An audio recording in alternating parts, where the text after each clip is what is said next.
Welcome back. I know it's been a while since the last time Maroon Sports Show, and I apologize for that, but I will not apologize for all the great stuff that we're going to talk about today. This, my friends, is episode number 319. How about that, ladies and gentlemen? We got to talk about those Cleveland Guardians because we can. Team pitching stats, because 3 weeks ago during the last show, because we were off the last 2 weeks, but the last 3 weeks we did team batting stats. Let's do team pitching stats, because why not? But anyways, 3.75 ERA, 24 saves, 559.1 innings pitched, 210 walks, 588 strikeouts, a 1.27 whip, and an opponent average of 238, which is all right in this day and age. I know hitting averages aren't as good as they used to be, and that really drives me nuts. And you know what also drove me nuts? The Guardians losing a weekend series to Boston, 2-1. Chase Stewart and Kyle Manzardo did have 2 hits apiece in Game 1, while Cade Smith closed out that game. He picked up his 20th save of the season. He's really doing a good job stepping up his closer, Cade Smith from Canada. He's really good at his job. Jose Ramirez had the only RBI for Cleveland in Game 2, and Jalen Duran hit a 3-run bomb in Game 2, which was the backbreaker for the Guardians, unfortunately. Austin Hedges had 2 RBIs in Game 3, not to mention Chase Stewart, 3 hits in Game 3. And now this series that we're talking about right now, we're talking about the Cleveland Guardians against the New York Yankees. This is going a lot better. I'd say so, wouldn't you? In line to hopefully sweep this year. Wouldn't that be nice? Travis Bazzana, a bases clearing double in Game 1. And Kyle Manzardo hit a 2-run bomb in Game 1. Hey, there's Jazz Chisholm Jr. Did you know he went on Jimmy Fallon despite having a 239 batting average, according to the legend himself, Tom Hamilton? Yeah, he might be a little more fixated on helping that average. I mean, there he is hitting a home run, so I guess he may have took that a little personally, but he's not that good, Jazz Chisholm. He's overrated. Rhys Hoskins and Manzardo homered again in Game 2, and Jose Ramirez had 3 hits in Game 2. I tell you, Jose Ramirez is really starting to heat up in the last few days. I'll tell you that. What's his average, by the way? His average is 245. How about that? And he hit a home run, which was only his, let's see here if this thing can load up, his 9th home run of the season. He's at 294 home runs on his career, 981 career RBIs. He's 19 away from 1,000 and 6 away from 300 home runs, and he's already at 308 stolen bases. That dude is so impressive. One of the best switch hitters in the history of this franchise. But anyways, today's game features the Cleveland Guardians and, you guessed it, the New York Yankees. Slade Ciccone on the mound for the good old Guardians. Carlos Rodon on the mound for the New York Yankees today. And Jose Ramirez has been second. How about that? And David Fry's kicking things off for the Guardians. And there is no sign of Aaron Judge, who's battling an injury right now. That dude's pretty darn injury prone, if I were to say so. Well, let's look at the standings, shall we? Guardians are doing great, 36-27. They are sitting pretty up top the AL Central. Chicago is not that far behind them, 2.5 back of that division lead. How about that? And they're the second best team in the American League with a 571. Third best team in the league. Rather, the Yankees are 36-25.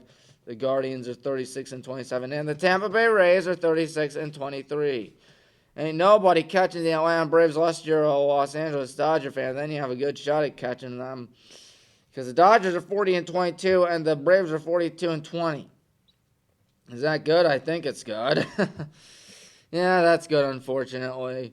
And of course, the Cleveland Guardians do have themselves a dandy this year. And they're second in the, standings, because Yankees and Rays are in the same division.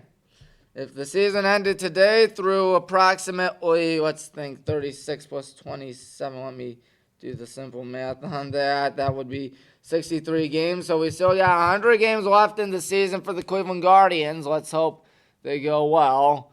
But anyways, the Guardians would be the number 2 seed taking on either Seattle or Oakland. Wow, the A's are the 3rd wild card despite holding a 30-31 record. That's not good. You know what is also not good? The Cleveland Cavaliers just looking flat out bad in the Eastern Conference Finals. It all started in Game 1, of course, when they were winning by a lot, and you're thinking to yourself, okay, this is going to go well. This is going to go really well. Everything just crashed and burned. It burned like a bonfire or something like that. It was embarrassing. It was disastrous. It was pathetic. Cavs choked Game 1 really bad. And then after that, they all gave up. They all gave up. I don't know why they'd give up, but it led to the New York Knicks doing their thing and sweeping the Cavs. Oh, that drove me nuts. That drove me especially insane. But yeah, the Knicks made it to the finals. And meanwhile, in the Western Conference, of course, we saw San Antonio defeat the reigning champion Oklahoma City Thunder, courtesy of Victor Wembanyama, one of the best players of his generation, already being hailed at that. He's 22 years old, and he made it to the NBA Finals. How about that? Well, Brown was 22 when he made it to his first NBA Finals. I'd just like to say that. So the parallels might be happening, folks. Be on the lookout for that, ladies and gentlemen. But Game 1, yeah, the finals on not NBC, but rather ABC, have finally been looking a little bit better now that it looks like all the pressure from all the angry NBA fans are finally caving in to the executives at ABC and ESPN, because now the presentation looked much better last night. Let me tell you, that sure as heck felt like an NBA Finals game. Adam Silver was getting bullied pretty badly. And I don't blame the folks that were bullying him. Anyways, there's Mike Brown, second finals appearance, of course, his other finals appearance, also against the Spurs, 2007. You folks remember that, when he took the good old Cavaliers to the NBA Finals with, again, 22-year-old LeBron James. But anyways, NBA Finals Game 1. Let's see how that went. Oh yeah, New York won 105-95. Jalen Brunson, 30 points. About half of them came in the fourth quarter. He was sizzling hot towards the end of that game. And Karl Anthony Towns, 18 points and 12 rebounds. OG Anunoby, he had 17 for New York. Victor Wembanyama, the main man for the Spurs, he had 26 points. He had 12 rebounds, so there was that. And Dylan Harper, 16 points and 8 rebounds. Spurs were up by 14 in the third quarter. How about that? Not to mention the Knicks scored the last 11 points of the game. The Spurs have 5 more rebounds than the New York Knicks. But there's Mitch Johnson, the head coach of the San Antonio Spurs. Of course, he's done a great job, as we all know by now. Wemby, what did he do? He shot a dismal 6 for 21. That's 28.6. In fact, the Spurs shot 36%, whereas the Knicks shot 41.5%. Big difference, I suppose. But Wemby's plus-minus was at -3, so there was that. Always stings to lose, folks, but when you're going up against a team like the New York Knicks that have been red hot, I repeat, red hot. They're doing everything right, ladies and gentlemen. I can't believe it. They've won a whole bunch of games consecutively. They have won 1, 2, 3, 4, 5, 6, 7, 8, 9, 10, 11, 12 consecutive playoff games. How's that happen? I'm not sure. What I am sure about is that Game 2 is coming your way tomorrow on Channel 5. That will feature the, you guessed it, New York Knicks and San Antonio Spurs. Then the scene shifts to New York City on the 8th one. The Knicks play the Spurs, of course. And then Game 4 will be on the 10th between the two clubs at the famous Madison Square Garden. Then Game 5 will be the 13th back at San Antonio. The 16th will be Game 6 if that is needed. Same with Game 5, of course, when the Knicks will play the Spurs at home. And then Friday the 19th is Game 7, if there's a Game 7. Now, just as a reminder, there has not been a clean sweep of the NBA Finals in 8 years when the good old Cavaliers fell victim to the Golden State Warriors for the third time in 4 years. But hey, no one cares about that. Everyone cares about the most famous war between those two, which was won by the Cavaliers, of course, because as we all know, it had to happen. It just needed to happen, and it did happen, thank God. What else is going on in the wonderful world of sports around here in Northeast Ohio? I know that ain't Northeast Ohio, but still. How about that game, folks? Just a crazy one, to say the least. The Knicks just went nuts in the last 2 minutes. How many days until August 21st? Let's see here. 78 days. You know what that means, ladies and gentlemen. We got about 11 weeks till it's time for some high school football. Oh, my goodness. Oh, yeah, I forgot there was a crazy fan that ran on the court to greet Victor Wembanyama and take a picture with him. And the camera actually caught it. And they showed it. I thought usually when TV broadcasts have a fan run on the floor or field or whatever the heck, they never show it because they don't want people doing it. They don't want people thinking, oh, that's a good idea, which it's not a good idea. You will never go back to that arena again, and it's really stupid. But anyways, 11 weeks to go till it's time for some high school football. You know the Highland Horns are going up against the Walsh Jesuit Warriors. But looking at the Suburban League National side, oh boy, it won't be easy. It will not be easy at all. Wadsworth is in it too. I'm a little scared about that, folks. I'm a little scared. You know me, the Highland Hornet.